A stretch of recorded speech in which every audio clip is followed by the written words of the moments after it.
Pour ce 5e numéro, justement, nous allons parler des métiers du digital, un thème d'actualité parce que vous savez, il y a de nouveaux métiers qui existent, qui accompagnent le secteur du digital. Pour en parler, nous avons deux invités. À ma droite, j'ai Aboubakar Sadikh Ndiaye. Bonsoir Aboubakar Sadikh Ndiaye. Alors, Aboubakar Sadikh Ndiaye, pour ceux qui ne le connaissent pas, il est consultant, spécialiste en transformation digitale. Nous parlerons bien sûr de la transformation digitale. Et notre second invité est Pape Latir Ndiaye.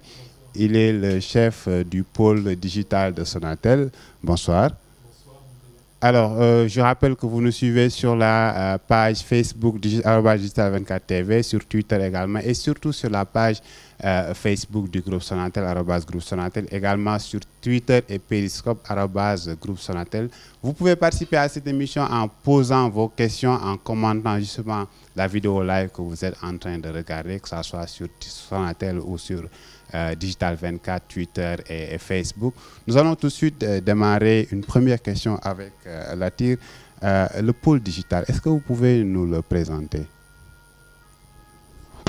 Alors, je vais vous en dire un peu plus sur le pôle digital. Donc, le pôle digital, c'est une direction qui est logée au sein de la DMGP, donc c'est la direction marketing grand public de la Sonatel. Donc, c'est une direction qui est dirigée par Moussa Traoré. L'objectif, en tout cas l'ADN de cette direction, c'est d'élaborer et de construire cette transformation digitale mise en place par la Sonatel, ça fait 1 an maintenant. Donc ce département, il est composé cette direction est composée de 2 départements. Le mien, donc c'est le département Digital Office qui s'occupe de toute la partie stratégie et aussi sur la partie acculturation, parce que quand on parle de digital, c'est pas seulement l'outillage, c'est aussi tout le mindset qui va avec, parce que c'est vraiment une nouvelle culture. Et mon département, justement, s'occupe de véhiculer ce nouveau mindset, mais aussi de construire toute la stratégie digitale. Ensuite, il y a un autre département dirigé par Aïssa Touning, qui s'appelle le département des produits digitaux. Donc, c'est un peu la cheville ouvrière du pôle. C'est-à-dire que si vous venez au pôle, on est organisé en plateau. Lié à la roadmap, il y a beaucoup de plateaux. En fait, le département des produits digitaux s'occupe justement de sortir cette roadmap. Donc finalement, les utilisateurs sentent finalement toute la stratégie qu'on a décidé de mettre en place. Voilà. Donc pour être, Et quels sont les profils types des membres de ce pôle digital? Okay. Qui sont-ils, leur formation? Qu'est-ce qu'ils font réellement? La formation, tout à fait. C'est une très bonne question. Donc le pôle digital, il faut savoir, c'est une équipe, on bosse ce qu'on appelle en one roof. Donc c'est une équipe multidisciplinaire. C'est-à-dire qu'on est organisé par plateau produit. On ne parle plus de projet, mais on parle de produit. Et dans chaque plateau produit, on va trouver plusieurs ressources qui travaillent ensemble. Donc on va retrouver un product owner, donc c'est un peu la personne qui est garant du produit. On va retrouver aussi des profils comme Scrum Master, qui sont de nouveaux profils aussi qu'on ne voyait pas avant. Le Scrum Master, en fait, c'est un peu le protecteur de l'équipe. Il est là pour enlever les blocages et les freins qui peuvent nuire à l'avancée de l'équipe. Ensuite, on va retrouver différents types de profils comme des développeurs. Donc, on en parlera tout à l'heure sur les métiers exactement. Donc il y a des développeurs front, des développeurs back, des développeurs mobiles, etc. On va aussi retrouver des profils transverses, c'est-à-dire tout ce qui touche au design, à l'UX, UI, parce qu'il faut savoir dans la transfo digitale, ce qui est important, c'est d'être proche aussi du client. Donc il y a toute une démarche, il y a des nouveaux profils qui se créent, on appelle des UI ou UX designers. Et aussi, c'est des profils atypiques aussi qu'on va retrouver au sein du pôle, c'est ce qu'on appelle les coachs. Donc ils ont une démarche un apport très significatif dans cette transformation digitale parce qu'ils apportent un peu tout ce corpus méthodologique qui permet finalement de sortir les produits dans une méthodologie bien connue qu'on appelle la méthodologie agile. Donc voilà de manière synthétique les différents profils liés au digital qu'on va retrouver au sein du pôle digital. Et je vais rajouter juste un point, on s'appuie aussi sur des experts, on appelle les experts process. C'est eux, au fait, qui nous aident à digitaliser des process internes de la Sonatel. Parce que la Sonatel, c'est une grosse boîte, il y a beaucoup de process spécifiques. Donc ces gens-là sont là pour nous aider, pour décrire ces process, et après nous se baser dessus pour les digitaliser. Alors justement, vous avez parlé de plusieurs métiers. Vous avez cité le product owner, Scrum Master, développeur, UX designer. Nous reviendrons sur ça pour expliquer à nos internautes, en tout cas ceux qui nous suivent, qui ne connaissent pas ces métiers, ou bien ceux qui sont dans ce métier, pour mieux s'imprégner de cette activité. Nous reviendrons sur ça, mais tout cela rentre dans ce qu'on appelle la transformation digitale.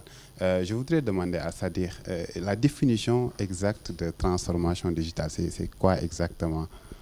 Oui, merci Montaga, merci à toute l'équipe de la Sonatel et de Orange de nous permettre aujourd'hui de nous exprimer sur ce sujet qui est un sujet d'actualité. On en parle beaucoup. La transformation digitale est à la fois une mode, mais aussi c'est une nécessité. Donc je pense que pour définir de manière simple la transformation digitale, il faut partir en fait de ces causes. Aujourd'hui, quand on parle de transformation digitale, c'est parce que tout simplement, il y a un grand fossé qui se crée. Et ce fossé-là, il a été créé par ce qu'on appelle la disruption digitale. La disruption digitale, c'est un changement d'échelle qui est causé par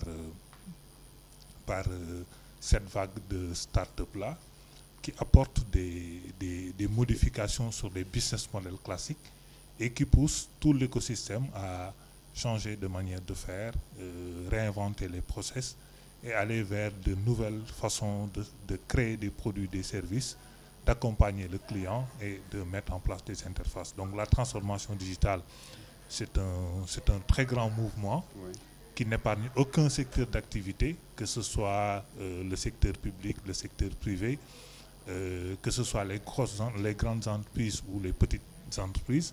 C'est un phénomène, je veux dire une dynamique, qui aujourd'hui impose aux entreprises qui veulent être compétitives de changer leur manière de penser le client, de penser l'utilisateur final, de penser les acteurs qui influencent dans les processus de prise de décision pour un service ou pour un produit, mais aussi d'être plus agile dans la manière de préparer les offres sur le marché, d'être plus agile et d'être plus compétitif par rapport aux autres concurrents qui sont sur le marché. Donc la transformation digitale est aujourd'hui au cœur aujourd'hui de toutes les organisations qui veulent en fait se pérenniser, être d'actualité et anticiper sur aujourd'hui les changements de business model qui sont dictés par les grandes startups comme les startups de la GAFA, du Natou, etc. et qui aujourd'hui impactent sur tous les secteurs d'activité. En gros, je pense que la transformation digitale est plus guidée par le client et l'utilisateur qui aujourd'hui a un impact sur les prises de décision, sur la manière de consommer, de payer, d'interagir avec les contenus, les plateformes, etc. Et ceci a eu pour... Là-dessus, tu vas ajouter quelque chose?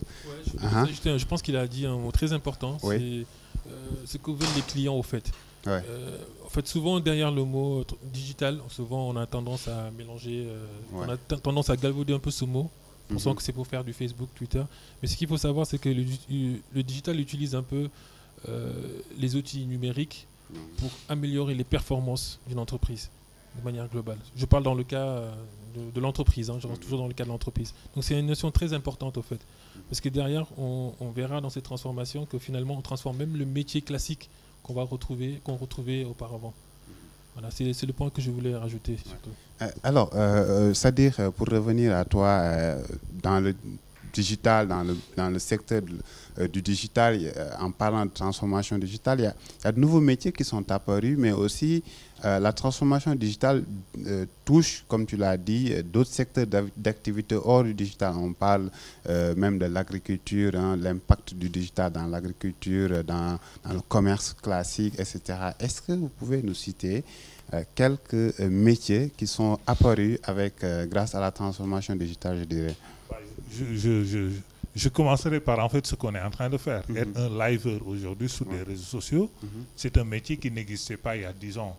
Parce que tout simplement, on a une panoplie de clients qui nous suivent à travers un média qui est différent, un média nouveau, un média disruptif, et qui nous suivent sur des terminaux qui sont mobiles. Ces gens-là qui aujourd'hui veulent continuer à consommer l'information pour pouvoir prendre des décisions très rapidement, sont aujourd'hui obligés de nous suivre même s'ils sont dans leur véhicule, au bureau, etc., à travers un device mobile. D'où aujourd'hui l'importance de, aujourd'hui à travers ce canal mobile-là, l'entreprise Orange, Sonatel, je voudrais dire, à côté en fait des leviers de communication classiques comme la télévision, la radio, le site internet, etc., est en train aujourd'hui de proposer des contenus sur un canal, sur un tout nouveau canal, parce que tout simplement il y a des utilisateurs qui aujourd'hui utilisent ces canaux-là afin d'avoir l'information dont ils ont besoin pour prendre la décision.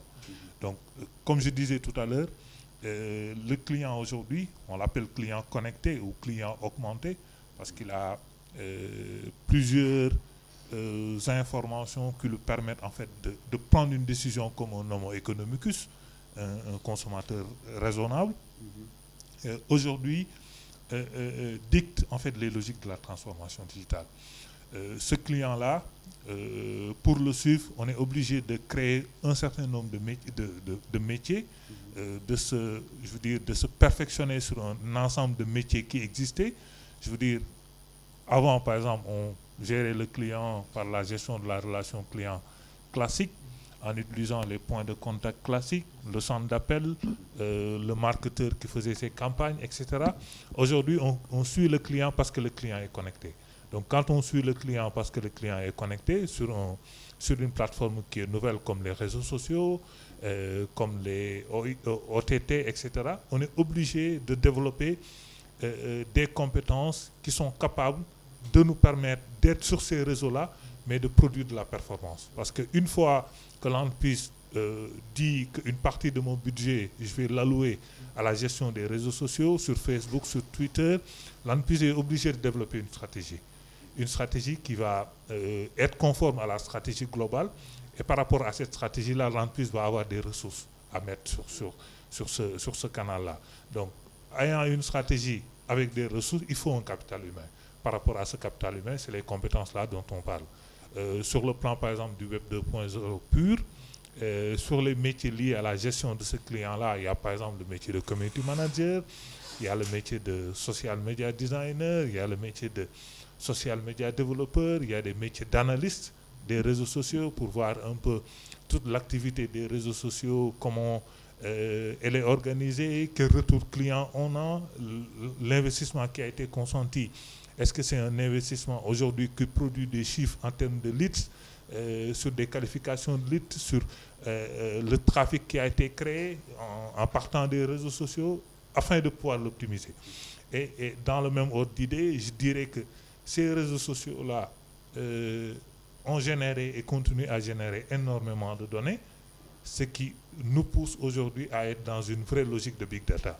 Ça veut dire que les données structurées que les entreprises avaient l'habitude de manipuler, provenant du CRM classique ou des points de contact clients gérés par les commerciaux et les marketeurs, aujourd'hui se sont multipliés avec les nouveaux points de contact qui sont mobiles, dématérialisés sur le Web 2.0, sur les devices, etc. Ces données-là, collectées par l'entreprise, deviennent aujourd'hui ce qu'on appelle le carburant de la transformation digitale de l'économie numérique. Mais deviennent le moteur plutôt de l'économie numérique. Mais à ce moteur-là, il faut un carburant. Le carburant, c'est l'analytique. Donc, c'est tous les métiers du big data et de l'analytique. On peut parler de data scientist, Nous, avant la fin, nous expliquerons pour chaque métier, en tout cas, une brève description de à quoi retourne ce métier, justement, quoi. Alors, tu as parlé de compétences tout à l'heure. Je voudrais demander à Latir, pour revenir un peu sur les compétences. On a l'impression que ces nouveaux métiers ne répondent pas à ce qui se fait actuellement dans les structures de formation. On a l'impression que les entreprises demandent des profils qui ne sont pas forcément, qui ne se retrouvent pas forcément dans les instituts de formation. Il y a une nouvelle façon de former les gens. On a Sonatel Academy, on a EDACI, on a pas mal d'autres structures de formation au Sénégal qui changent la donne. Est-ce que la transformation digitale, est-ce que les nouveaux métiers vont disrupter, vont changer la façon de former les jeunes dans le secteur du digital? Alors, je vais te donner ce micro parce qu'il y a des internautes qui me disent que celui-ci donne beaucoup mieux le son que celui-là. Okay. Je reprends juste la question en fait. C'est pas va changer, mais ça a déjà changé. En fait, c'est ça le problème de la transformation digitale, c'est que ça a déjà changé nos métiers. Concrètement, je m'explique. Comme vous savez, les métiers du web sont divisés en trois catégories. La première, c'est tout ce qui tourne autour de la création web.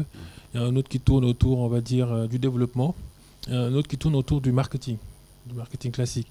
Et sur les deux premiers que je viens de citer, c'est rare de trouver justement des écoles spécialisées. C'est pour ça, depuis quelques années, vous voyez, surtout dans les pays européens, les écoles spécialisées sur du développement ou sur de la création. Il ne suffit pas d'avoir un bac plus 5 ou un bac plus 10 pour être un bon UX, UI designer. Pareil, il ne suffit pas d'avoir un bac plus 5 pour être un très bon développeur. Donc ça aussi, ça a bouleversé le monde de l'éducation. Parce que on ne te demande plus d'avoir un certain diplôme pour être un bon développeur. D'ailleurs, les meilleurs développeurs qu'on peut voir dans le monde, ce ne sont pas des gens qui ont des bac plus 5 ou bac plus 10, c'est des gens qui ont un bac plus 2 ou parfois qui ont même un bac et qui sont spécialisés. D'où l'intelligence de certaines personnes de créer des écoles spécialisées comme Sonatel Academy. Il y a aussi des structures comme Gebea qui prennent des jeunes qui ont un bon potentiel, qui ont un bon background, qui ont le minimum en termes d'éducation et les forment sur des domaines bien précis pour qu'ils puissent être employés sur le marché. Donc ça, c'est un enjeu. Comme on parlait de compétences tout à l'heure, il y a compétences et diplômes. Dans le métier du digital, la compétence est très importante. Et pour l'acquérir, il faut se former. Il faut se former sur des métiers spécialisés. Après, ça dépend des domaines. Il y a des domaines, par exemple, dans le cas du marketing, où on fait appel à certains profils comme les data scientists ou bien des profils plus e-marketing. Là, peut-être on peut avoir une certaine exigence pour avoir un certain niveau de diplôme, pour essayer d'avoir une vue un peu plus globale, stratégique, pour bien trouver un profil, un poste qui s'intéresse. Aujourd'hui, la demande, on donne à c'est-à-dire le micro, le temps de compléter. Oui, juste pour compléter dans le même sens, comme le dit Latif tout à l'heure, aujourd'hui, je pense que dans beaucoup d'organisations, disons les nouvelles organisations, les entreprises modernes, certains secteurs étatiques, on parle beaucoup plus en fait de la compétence que du diplôme. Le diplôme, comme on l'a toujours connu comme étant une présomption de compétence, reste une présomption de compétence. Le véritable enjeu aujourd'hui, c'est d'avoir des gens qui sont compétents. Aujourd'hui, on évalue beaucoup plus les skills que ces gens-là ont, mais surtout leur capacité à pouvoir s'adapter dans des environnements qui sont changeants. Tu peux avoir quelqu'un qui est surdiplômé, etc., mais n'a pas cette faculté et cette agilité-là de pouvoir se disrupter par rapport à un marché qui est disruptif. Comme tu le disais tout à l'heure, dans tous les secteurs d'activité, que ce soit dans l'éducation ou autre, on est en train de voir un peu des modes alternatifs en fait, de création et de production. On a l'école alternative, où on n'a pas le cycle classique, on a des MOOC, on a des formations accélérées intensives. Parce que tout simplement, l'idée, ce n'est pas juste d'avoir des gens qui ont des titres, mais c'est surtout d'avoir des personnes qui portent des compétences et qui sont très polyvalents.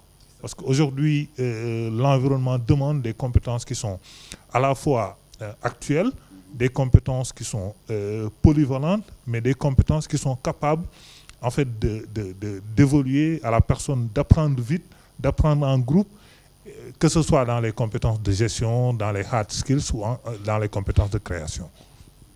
Alors, parlant des compétences Latir, il y a une étude récemment que j'ai lue sur Internet qui a dit que d'ici 2050, 80% des métiers du digital n'existent pas encore.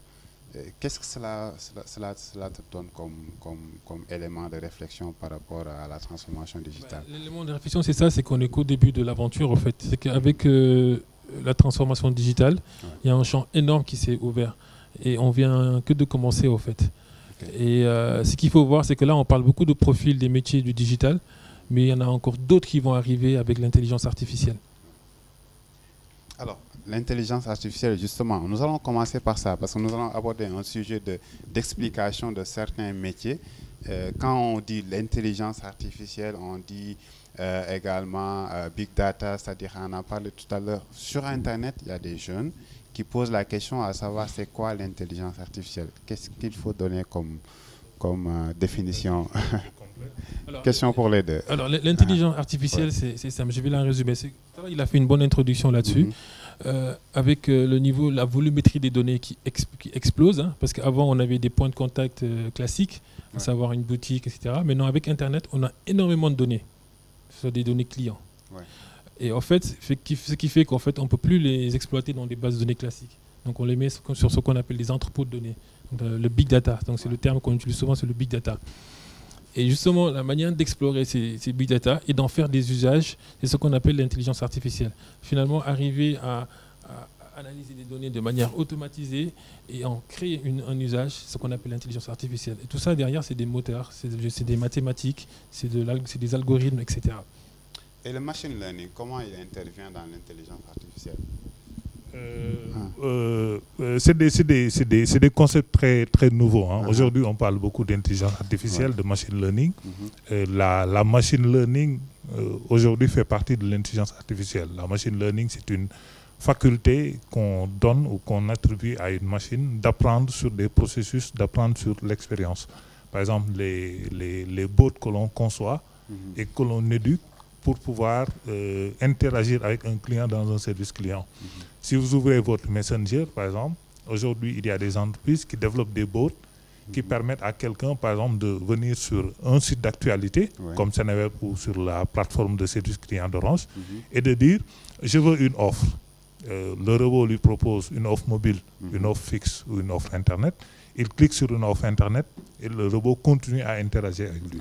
Donc, c'est des processus automatisés qui permettent aujourd'hui, sur l'intelligence artificielle, de développer des automates qui sont capables de prendre des décisions seuls en se basant sur des bases de connaissances. Oui. Alors, j'ai recensé ici une vingtaine de métiers du digital, puisqu'on parle de métiers du digital qui sont divisés en 3 catégories, la création, le codage et le marketing, toujours dans le digital. Je vais commencer par les métiers illustrateur 3D. Quand vous dites que vous avez besoin d'un illustrateur 3D, quel est le profil recherché? Alors, pour le moment, au pôle digital, on n'a pas encore ce type de profil, mais ça va venir, hein, parce que quand on parle de... J'ai oublié le terme, les images 3D, par exemple, on veut créer les boutiques virtuelles. C'est le bon exemple. C'est un sujet sur lequel on va arriver. En tout cas, c'est des sujets sur lesquels on réfléchit.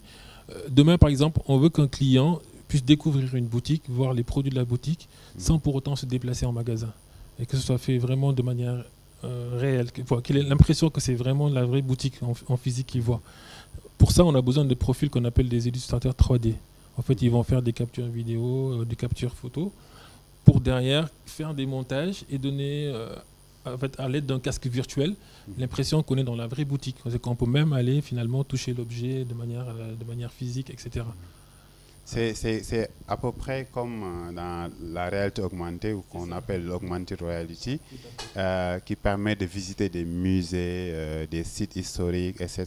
J'ai vu par exemple, il y a une start-up sénégalaise qui s'est investie dans ça pour la location d'appartements. Au lieu de se déplacer, vous pouvez utiliser votre casque de réalité virtuelle pour regarder un peu l'environnement de l'appartement que vous voulez justement visiter. Il y a un autre métier, graphiste 2D, c'est après la même chose. Hein. Web designer. Le web designer, c'est un métier qui existe quand même depuis 15-20 ans maintenant. Mais il a beaucoup évolué parce qu'à l'époque du web 1.0, c'est-à-dire connaît bien le 1.0, il a écrit un livre sur ça. Ça a évolué aujourd'hui avec les interactions qui existent sur Internet. Le métier de web designer, est-ce qu'il a évolué dans votre cas précis? Oui, en fait, le métier du web designer, c'est comme son nom l'indique, hein, c'est vraiment construire des outils pour le web, designer des outils pour le web. Donc ça veut dire que développer les usages, les interfaces, etc. Donc le rôle de web designer, c'est vraiment faire à partir de création, finalement, traduire, on va dire, cette création en langage pour que nos téléphones, nos devices puissent l'interpréter. Donc essentiellement, le web designer pour les connaisseurs, c'est eux qui vont travailler par exemple sur le HTML, sur le CSS, parfois s'ils sont un peu expérimentés sur le JavaScript. Ok. Voilà. C'est-à-dire maintenant, je rappelle que pour ceux qui ne le savent pas, c'est une information que tu vas sortir un livre sur la transformation digitale, ce que nous sommes en train de dire là sur une centaine de métiers. Là, on a juste cité une vingtaine. Le métier de creative technologiste, c'est quoi concrètement? Oui, en fait, on a une panoplie de métiers qui ont des intitulés. Déjà, ce qu'il faut signaler, c'est que c'est des métiers qui ont des intitulés par rapport à certaines écoles, par rapport à certains pays. Donc, tu peux voir, par rapport à certaines activités, tu peux voir, par exemple, je donne le cas, par exemple, du marketing, de la communication. Tu peux aller dans une entreprise et tu vois que la direction marketing et la direction communication sont regroupés dans une direction communication marketing intégrée, où on n'a pas des marketeurs à part, des communicateurs à part, mais des gens qui travaillent sur des projets et qui travaillent sur des produits. Donc par rapport à ça, il y a des génériques qui reviennent, des spécialistes sur la 3D, des créatifs 3D comme tu dis. C'est des gens qui sont sur toute la partie créa, sur des produits et sur des services. Comme il disait tout à l'heure, les interfaces aujourd'hui, que ce soit les sites web, les applications, etc., ne sont pas des produits qui sont juste développés par des entreprises, mais c'est des produits et des services et des plateformes qui sont développés par des entreprises, mais les projets sont guidés par, en fait, les usagers. Parce qu'aujourd'hui, quand on parle de UX, l'interface, l'expérience utilisateur, c'est parce que les interfaces ont été copiées, ont été élaborées en fonction des inputs que les gens ont collectés au niveau des clients. Donc, ce n'est plus le graphiste qui est là, qui dit « oui, moi j'ai mes envies », l'entreprise qui est là, le directeur commercial ou marketing qui dit « je veux une plateforme comme ça ». Mais on essaie de designer des plateformes et de faire des créas qui sont conformes à ce que l'utilisateur attend. Justement, pour compléter ce que tu dis sur le rôle de créateur technologique, ça, effectivement, c'est un métier qui est apparu avec l'apparition du digital. Ce qu'il faut savoir, c'est qu'aussi les créatifs, pour compléter ce que tu dis, c'est que les créatifs technologistes, c'est des gens qui ont triple compétences. C'est souvent de très bons ingénieurs, donc l'école polytechnique, etc. Ils savent coder, mais aussi ils ont une fibre créative, c'est-à-dire qu'ils allient le côté ingénieur, codage, le côté créatif aussi, design, mais surtout, le point important, c'est en termes d'innovation. Ils demandent de parler beaucoup plus fort. Voilà, ils sont très innovants, en fait. En profil créatif technologiste, en fait, il faut être innovant. Savoir prendre de l'avance sur son temps, imaginer de nouveaux usages, les tester, les implémenter. Est-ce que c'est différent du chef de projet digital? Ah oui, c'est clairement différent, c'est pas pareil. Parce qu'un chef de projet, en fait, il est plus sur le run, on va dire, alors que le créatif technologiste, il est plus là sur des sujets de réflexion et surtout de test et comme je dis tout à l'heure, de création de nouveaux usages. Tout à l'heure, dans l'introduction, tu as parlé de Scrum Master présent chez vous au pôle digital. C'est quoi un Scrum Master? Qu'est-ce qu'il fait? Alors, un Scrum Master, à la base, il peut être un développeur, c'est un architecte. En tout cas, c'est un membre d'une équipe agile. Et son rôle, en fait, c'est un peu de, comme on dit dans notre jargon, de protéger l'équipe. Protéger l'équipe comment? À savoir lever tous les points de blocage, les animer. Donc les points de blocage peuvent être externes ou internes. Ça peut être lié. C'est pour ça souvent on dit qu'un bon Scrum Master a souvent des compétences techniques. Parce qu'un membre de l'équipe peut avoir une certaine difficulté. Et le Scrum Master peut venir l'aider. Ça peut être aussi des blocages externes. Par exemple, l'équipe n'a pas d'environnement de développement, de VM. Et c'est lui qui va gérer un peu ce rôle pour essayer de lever les obstacles et permettre à l'équipe de travailler. Donc c'est vraiment un profil d'animateur. C'est pas du tout un chef de projet. C'est vraiment là, c'est un animateur et un protecteur de l'équipe. Donc lui, il n'a pas de compétences techniques sur le codage, etc., mais plutôt sur... En fait, c'est ce que je disais tout à l'heure. À la base, il a des compétences techniques. C'est un ingénieur, en général, c'est un ingénieur qui s'y connaît techniquement. Et il peut intervenir, comme je disais tout à l'heure, sur n'importe quel type de blocage. Ça peut être technique ou organisationnel. Voilà. Alors, c'est-à-dire, tu as parlé tout à l'heure d'interface. C'est un métier, je dirais, presque négligé en Afrique, mais qui commence quand même à se positionner. On voit, par exemple, quand WhatsApp sort une nouvelle version, c'est parce qu'il y a un travail de design derrière, d'enquête, etc. Il y a le UX designer et le UI designer. Alors, nous expliquer c'est quoi un UX designer, c'est quoi un UI designer, son intérêt et aussi pourquoi aujourd'hui on doit prendre en compte ces aspects design pour les applications, les interfaces, les appareils, même les téléphones que l'on achète, les dongles 4G que l'on achète, parce qu'il y a eu du design quelque part qui a été fait, quoi. Ce qu'il faut comprendre, c'est qu'aujourd'hui, quand vous avez un produit ou un service que vous mettez sur le marché, vous cherchez des prospects à qui les proposer et traduire ces prospects-là en clients. D'accord? Mais dans ce processus-là de ciblage, de prospection, de négociation, etc., le client ne décide pas tout simplement parce que ton produit est moins cher ou parce que ton produit a des caractéristiques techniques intéressantes. Il y a tout un parcours, il y a tout un process qui va permettre aux clients de se décider. Je donne un exemple. Tu cibles des clients qui sont, par exemple, des jeunes qui se connectent, qui n'ont pas une certaine capacité financière, ou une population, ou une niche, qui se connecte avec un téléphone portable pour accéder à la plateforme qui permet de proposer ton service. D'accord? Et tu n'as pas, en fait, tu n'optimises pas les images en sachant que ces gens-là se connectent avec un terminal mobile. D'accord? C'est un site web qui n'est pas responsive. Ce site web-là qui n'est pas responsive pose des problèmes de chargement quand on a un device mobile. Et que d'après tes enquêtes, la majorité de tes clients ou de tes prospects qui ne sont pas encore devenus des clients utilisent des passes mobiles en volume. Ce qui veut dire qu'au bout déjà, pour pouvoir accéder réellement à l'offre et regarder, consulter l'offre, il lui faut plusieurs minutes pour que la page se charge.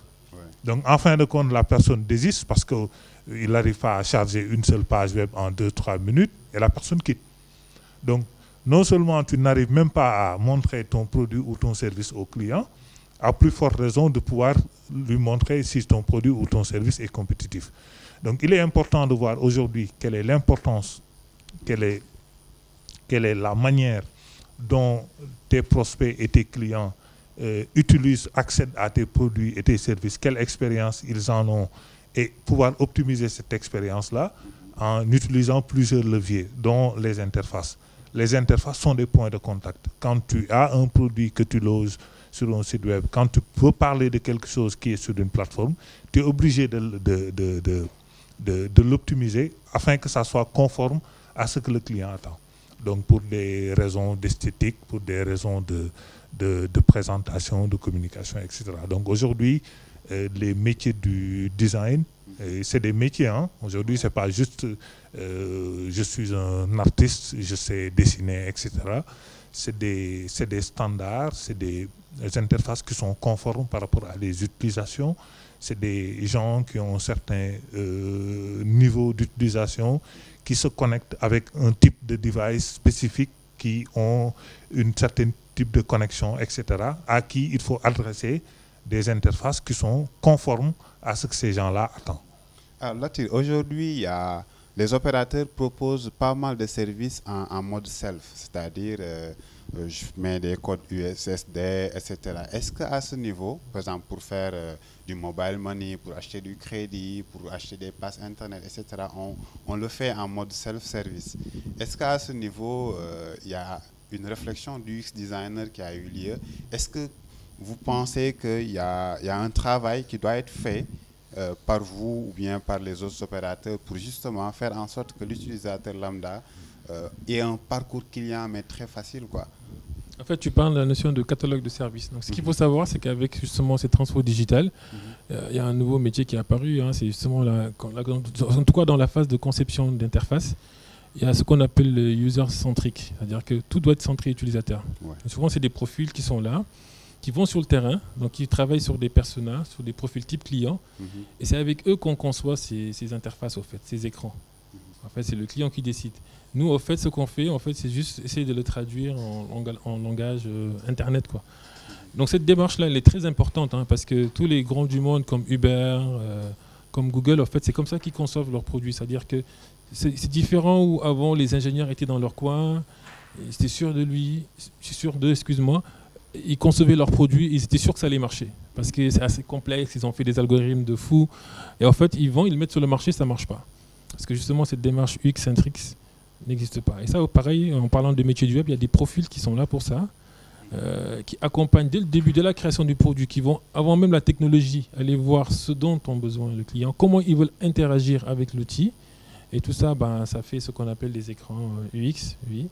Et derrière, les ingénieurs, c'est après qu'ils interviennent pour voir comment implémenter ce que souhaite le client. C'est-à-dire qu'il y a un métier qui est très prisé aujourd'hui par les jeunes, le community management. Tout le monde se lève aujourd'hui pour dire que je suis community manager. D'abord, c'est quoi un community manager et quel est son rôle? Oui, le métier de community manager est un métier très connu. C'est comme avant quand on disait un marketeur, avant quand on disait une secrétaire, etc. C'est un métier qui est entre la communication et le marketing.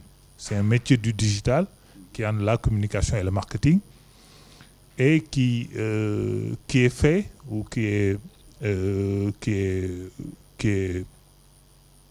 dont le titulaire gère ou administre des communautés.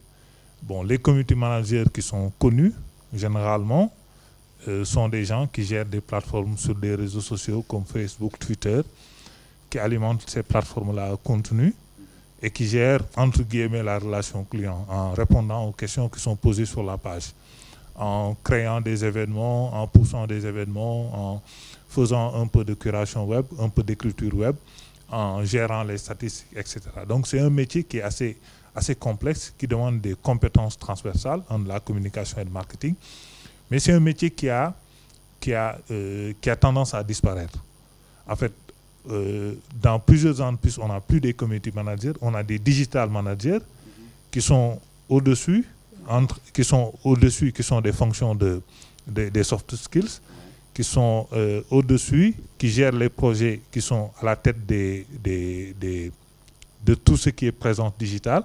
Et à côté d'eux, il y a deux catégories de personnes. Il y a des animateurs web qui gèrent toute la partie interaction avec les clients. Et il y a des conseillers clients. Parce que quand tu gères une page Facebook... Comme les conseillers clients classiques qu'on connaissait. Comme les conseillers clients classiques. Parce que quand tu gères une plateforme sur des réseaux sociaux, comme une plateforme, je donne le cas de Orange ou de la République du Sénégal, etc., c'est deux types en fait, de requêtes que tu reçois. Tu fais des requêtes sur par exemple, la manière dont tu communiques. Tu dis, par exemple, nous avons une nouvelle offre. OK, nous avons une nouvelle offre. Aujourd'hui, on fait une promotion. Aujourd'hui, on donne des coupons de réduction. Aujourd'hui, on fait comment on l'appelle? On fait un concours. Oui.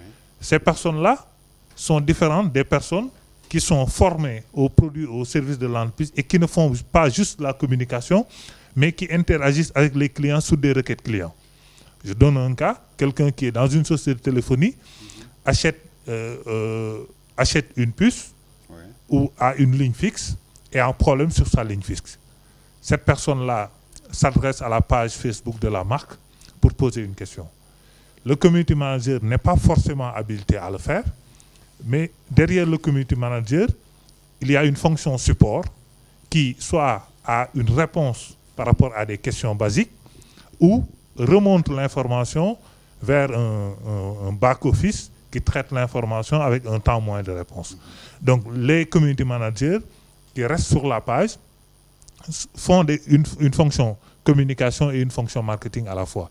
Mais à côté d'eux, il y a des conseillers clients, il y a des graphistes qui interviennent, il y a des développeurs qui interviennent pour pouvoir organiser et gérer les jeux concours, etc., afin de collecter de la data derrière, qualification de leads pour que demain qu'on puisse développer des personas marketing qui seront utiles. Alors là, il y a une question d'un internaute, Saloum Dramé. Il a dit quel rôle pourra jouer le DPO? Bon, le DPO, si je ne me trompe pas, c'est le Digital Policy Operator, hein, ou officier. Digital Policy Officier, c'est celui qui s'occupe des politiques publiques, des questions de régulation, etc. Si je ne me trompe pas, peut-être que si ce n'est pas le cas, il va commenter en disant que ce n'est pas le cas. Ça peut être beaucoup de choses. Voilà, le DPO, en tout cas, je vais lire sa question. Quel rôle pourra jouer le DPO dans les différentes entreprises qui sont dans le processus de transformation digitale? Alors, DPO, je t'avoue que je ne connais pas, mais je pense comprendre sa question. En tout cas, sur tout ce qui est législation, j'imagine, ça va être lié à ce qu'on appelle la collecte des données. Parce que justement, avec la digitalisation, on récupère beaucoup de données clients. Et ça, en fait, c'est soumis à une certaine législation. Et je pense que les profils comme DPO, là, comme il l'appelle, en fait, c'est des gens qui s'occupent de tout ce qui est aspect juridique lié à la récolte des données ou à l'utilisation d'un service. Oui, par exemple, avec le RGPD, le Règlement général de protection des données lancé en Europe, il y a beaucoup de grandes entreprises qui ont recruté maintenant des professionnels, des professionnels de la législation, mais accès technologie, qui essaient un peu de conseiller la structure. Alors, c'est un métier très difficile, parce que je l'ai connu dans mes expériences précédentes. C'est des profils très difficiles à voir, je dirais même extrêmement rares, parce que ça demande non seulement des compétences techniques, par exemple quand on parle de cookies, donc c'est des choses qui permettent de stocker les informations clients. On peut aller vachement loin dans l'architecture web en fait. En même temps, il faut s'y connaître en droit. Et c'est rare de trouver des profils comme ça à date. C'est pour ça, tout à l'heure, quand on parlait d'opportunités, il y a des écoles, justement, avec l'arrivée de la RGPD en France, qui va bientôt arriver aussi en Afrique, il ne faut pas se voiler la face. Pareil, il y aura des écoles, il y aura des formations qui vont être sur ça, où on verra plus tard des juristes, architectes, par exemple, ou des architectes. À titre personnel, je pense que les futurs profils, ça va être de très bons architectes, mais qui s'y connaissent en droit, qui pourront avoir ce type de profil. Justement, pour parler de profil data, il y a le Chief Data Officer. Lui, il fait quoi concrètement? Alors, tout à l'heure, quand on parlait de profil, le CDO, en fait, Chief Data Officer, c'est un profil souvent d'un très haut niveau, qui a un certain niveau intellectuel, souvent Bac plus 5, Bac plus 6, capable justement de conduire une transformation digitale.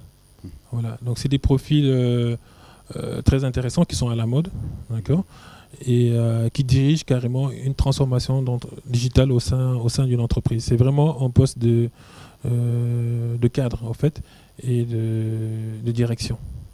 C'est-à-dire, tout à l'heure, tu as parlé de community manager en disant que c'est un métier qui commence à disparaître, qui s'est éclaté en plusieurs sous-métiers, digital manager, animateur web, on a le traffic manager, on a le social media manager, etc. Est-ce que tu peux spécifier point par point chaque type de profil, son rôle qu'il joue, en tout cas le rôle qu'il joue dans le fonctionnement un peu du social dans une entreprise ou dans une institution?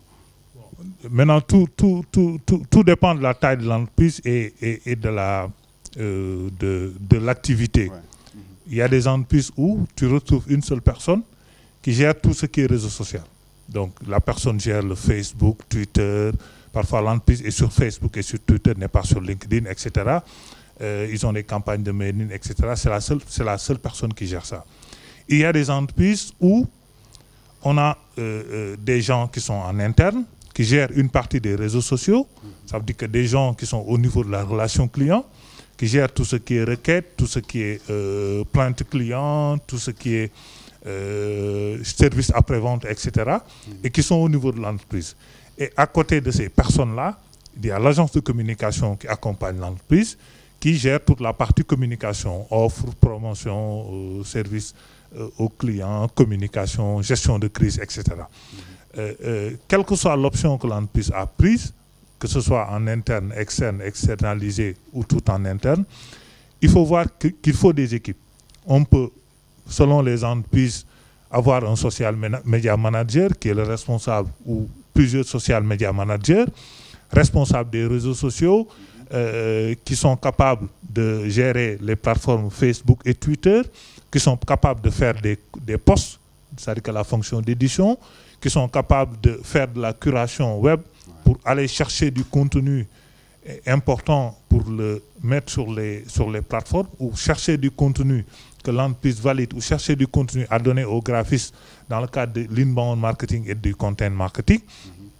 Il y a la personne qui gère tout ce qui est insight statistique pour voir qu'est-ce que les réseaux sociaux ont généré en termes de trafic, quelle est aujourd'hui la portée des publications, quel est le taux d'engagement, etc. Toutes ces informations-là sont censées être gérées par ce qu'on appelle un traffic manager.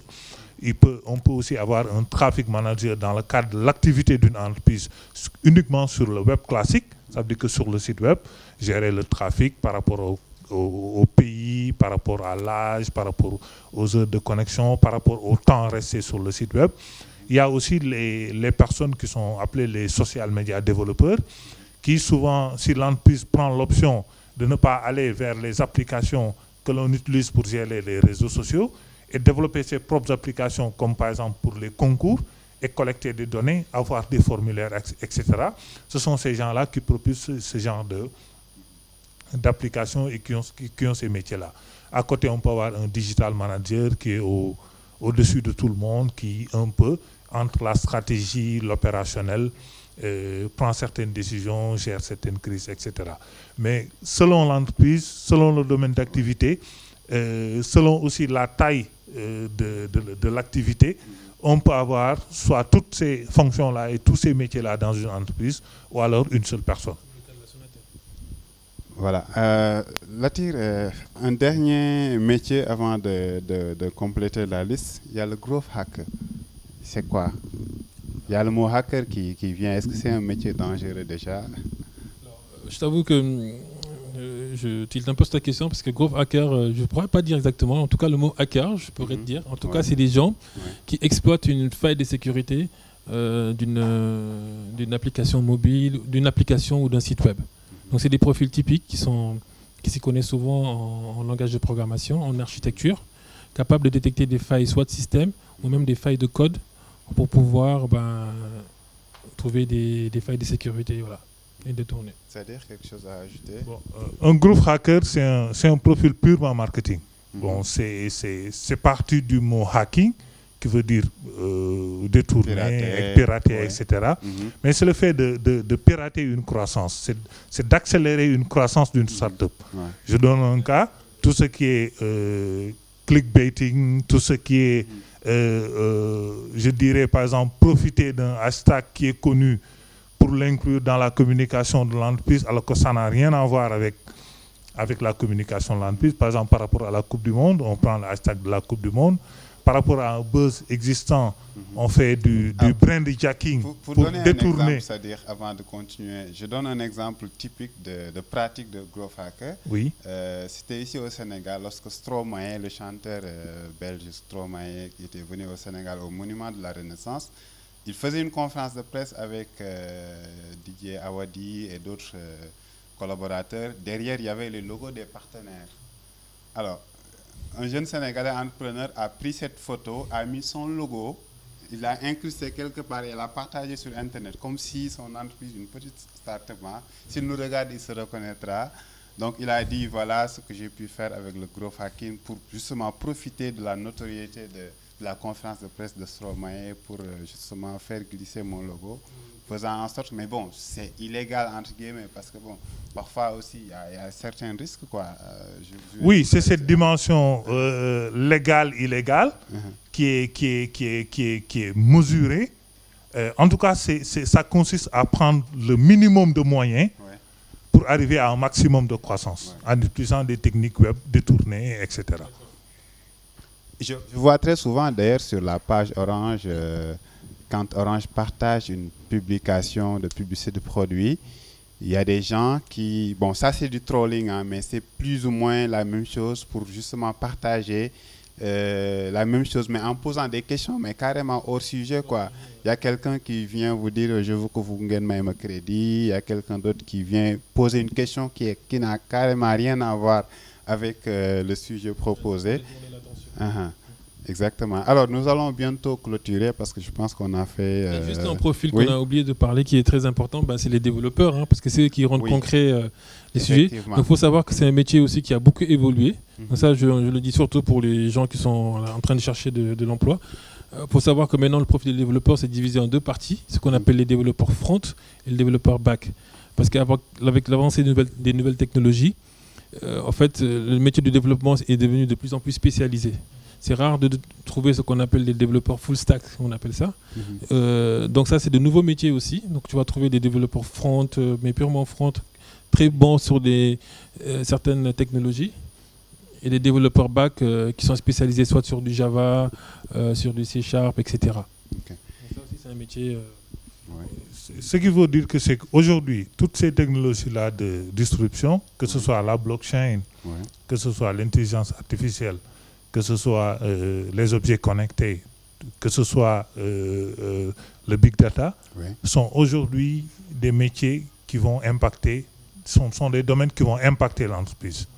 Et derrière chaque métier, derrière chaque activité, il faut des spécialistes sur des compétences en gestion et sur des hard skills.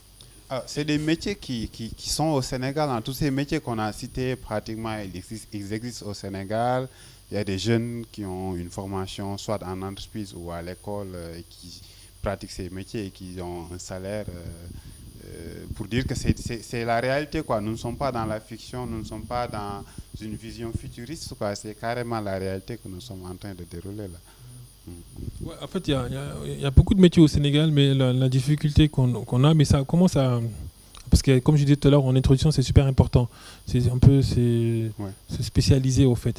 Et je pense qu'il y a des gens qui ont compris, qui ont commencé à créer des écoles spécialisées sur des domaines de nouvelles technologies. Parce que ça va être vraiment la clé. Parce qu'il faut savoir que pour certains métiers, comme les data scientists, il faut voir la plupart du temps, ils sont formés à l'étranger. Ces types de formations n'existent pas encore au Sénégal. Et d'autres métiers aussi, toute la partie UX, UI, pareil, c'est des formations qui n'existent pas vraiment. Et je pense que Internet des objets. Et ça, en fait, c'est de vrais besoins que les entreprises auront dans les prochaines années. Parce qu'actuellement, qu'est-ce qui se passe en Afrique, particulièrement au Sénégal, quand on a envie d'aller plus loin dans la conception de nos produits, soit on fait appel à des compétences extérieures, donc soit au niveau de l'Europe ou du Maghreb. C'est difficile de trouver ces compétences en local. Et du coup, le problème, c'est que ça nous coûte très cher. Voilà. Alors, il y a des questions d'autres internautes que je n'arrive pas à ouvrir malheureusement sur mon téléphone parce que nous diffusons sur plusieurs plateformes en même temps, sur Periscope, sur Twitter de Sonatel, sur Facebook Sonatel et celui de Digital 24. Je pense que oui. Par contre, ce que je voudrais ajouter, c'est qu'aujourd'hui, je pense qu'il est intéressant de sensibiliser les gens par rapport à ces évolutions technologiques et par rapport aux métiers du futur. Mais je pense qu'au-delà des personnes, des individus, des entreprises que nous représentons, il est important pour l'État qui définit la politique publique, qui gère l'emploi, le ministère de l'Emploi, etc., de voir aujourd'hui, de s'asseoir et de réfléchir sur ces métiers-là. Parce que c'est des métiers qui frappent à la porte de cette nouvelle économie-là. Et plusieurs écoles, plusieurs universités ne sont pas au top par rapport à ça. Je pense qu'aujourd'hui, il est important d'avoir une cartographie des métiers d'aujourd'hui et du futur et de regarder quels sont aujourd'hui nos besoins en termes de métiers sur le big data, en termes de métiers sur l'intelligence artificielle, etc. Ça permettra non seulement à certaines entreprises d'avoir les compétences dont elles ont besoin dans l'immédiat et dans le futur proche, mais ça permettra aussi à des jeunes de pouvoir se former, d'avoir les compétences qu'il faut. Parce qu'on le dit tout le temps, hein, que oui, des jeunes sont là, ils sont formés au marketing, à la communication, à la comptabilité, ils n'arrivent pas à avoir un boulot. Parce que ce sont des métiers qui ne recrutent pas. Mais il y a des métiers qui recrutent. Donc je pense qu'il faut former les gens vers ces métiers qui recrutent. Oui. Mais parce que justement, moi, juste pour compléter, mais ça c'est un avis personnel. Hein. Moi je pense que le nerf de la guerre, c'est pas la technique, la formation, parce que maintenant, c'est Google. Hein. Demain, tu as envie d'apprendre un nouveau langage de programmation, tu n'es pas obligé d'aller dans une école. Sur Google, tu as tout ce qu'il faut. Bien, tu vas en librairie, tu achètes le bouquin qu'il faut. Je pense que ce qui va être important, et c'est là où les écoles vont jouer un rôle, ou les formations, c'est vraiment sur la partie mindset. Parce que tout à l'heure, en introduction, tu disais un point qui est très important. Et moi, je le vis quotidiennement dans les plateaux. Un bon ingénieur, ce n'est pas celui qui est bon techniquement, c'est celui qui est capable de s'adapter à un environnement qui change tout le temps. Capable de faire du front, du back, capable de traiter certaines difficultés. Et ça, en fait, c'est ça qui est important. Et c'est ça dans les organismes de formation, en tout cas. C'est des choses qu'il faut inculquer aux différents profils, en tout cas, qui veulent travailler sur le web. C'est la flexibilité. Il y a une question d'un internaute qui dit Hello, contenu très intéressant. Comment jugez-vous les compétences existantes au Sénégal? Est-ce qu'on a un déficit de compétences? Alors, moi, je parle à titre personnel. Ça aussi, ça m'a marqué. Moi, je trouve qu'au Sénégal, on a de très, très bonnes compétences par rapport à un environnement que j'ai connu en France. Je trouve que techniquement, ils ne sont pas plus avancés que nous. Ce qui nous manque, peut-être, c'est sur la partie corpus méthodologique et surtout les moyens. Tu vois, ça, c'est pour ça que j'insiste, c'est un avis personnel. Mais en termes de compétences techniques, je pense qu'on n'a rien à envier aux autres pays. C'est juste qu'il faut mettre les moyens, il faut y aller avec méthodologie et surtout très orienté usage, donner du sens à ce qu'on en fait. C'est vraiment ça, moi j'insiste sur ces deux notions. C'est-à-dire une dernière question d'un internaute qui dit quels sont les garde-fous pris quant à l'utilisation abusive de l'IA, l'intelligence artificielle, et la protection des données? Je pense que ça, c'est des dérives qu'on devrait éviter, parce qu'on parle beaucoup de science sans conscience comme étant ruine de l'âme. Mais je pense qu'il n'y a pas de risque, il n'y a pas de risque à aller vers ça, parce qu'il ne faut pas refuser le progrès. Aujourd'hui, on est en face du web. Il y a énormément de dérives par rapport au web. Il y a la cybercriminalité qui est là. Il y a énormément de risques qui sont là. Et je pense que les mesures de prudence et de sécurité qu'on prend dans la vraie vie, ce sont ces mêmes mesures-là qu'on prend aussi sur Internet pour éviter certaines dérives. Que ce soit l'intelligence artificielle, que ce soit, comment tu l'appelles, la protection des données. Je pense qu'il faut une certaine démarche par rapport à l'objectif qui est souhaité, mais je pense aussi qu'il faut une certaine éthique. Parce qu'être sur Internet, exercer un métier, être capable de développer des applications, être capable de propulser des intelligences artificielles, cela ne veut pas dire que tout est permis. Je pense qu'il y a un minimum d'éthique à avoir quand on développe certaines plateformes, quand on propose des services à un grand public surtout. Alors, merci, chers internautes, de nous avoir suivis. Donc, c'était le 5e numéro de Live du Social Hub. Bon, avant de terminer, Latir qui voudrait... je voulais juste dire un mot. Ouais. Bon, là, on l'a fait autour d'un plateau, mais en tout cas, j'invite le maximum de gens, parce que la Sonatel a beaucoup investi justement sur le digital, notamment avec le hub social, mais aussi avec le pôle digital. Si les gens veulent voir concrètement comment les différents profils dont on a parlé travaillent, je les invite à venir au One Roof, donc qui est un endroit ouvert, qui est un modèle que la Sonatel a mis en place, où on va retrouver l'ensemble des types de profils qu'on vient de citer, sauf peut-être les illustrateurs 3D qui sont pas encore sur place. Peut-être ceux qui veulent vous contacter, ils peuvent le faire via Twitter ou via la page Facebook de Sonatel, et après ce sera remonté chez vous, quoi. Ouais. Moi, mon dernier mot, c'est un mot de remerciement par rapport à l'équipe qui a mis en place les moyens techniques pour que cela puisse se réaliser. Par rapport aux internautes qui nous suivent, mais c'est surtout par rapport à Orange, à la Sonatel, qui a pris cette belle initiative-là de nous regrouper ici pour parler des métiers. Mais je pense qu'ils peuvent continuer, ils peuvent aller au-delà. Je lance un appel à Orange et à la Sonatel de mettre en place un guide des métiers et des compétences d'aujourd'hui et du futur, ce qui permettra à beaucoup de jeunes, aux apprenants, de savoir quelles sont aujourd'hui et demain les compétences dont le marché aura besoin, de pousser les écoles de commerce, de management, les écoles d'ingénieurs à aller investir vers ces compétences-là, à ouvrir ces filières-là. Et je pense que c'est un contenu qui est intéressant, utile pour tous, qui peut être dans le content marketing, dans une stratégie d'inbound. En tout cas, merci. Alors, merci Sadir, Aboubakar Sadir Ndiaye. Je rappelle que tu es expert consultant, formateur spécial de la transformation digitale. Et notre second invité, Pape Latir Ndiaye, chef Digital Office, chef de département donc, du Digital Office, le pôle digital de Sonatel. Moi, c'est Muntaga Sissé. Un grand merci à Padesek, notre chef technique, qui s'est occupé de la réalisation de cette émission. Et merci également au Social Hub de Sonatel qui nous a hébergés, qui nous accueille tous les mois pour cette émission en coproduction avec Sonatel.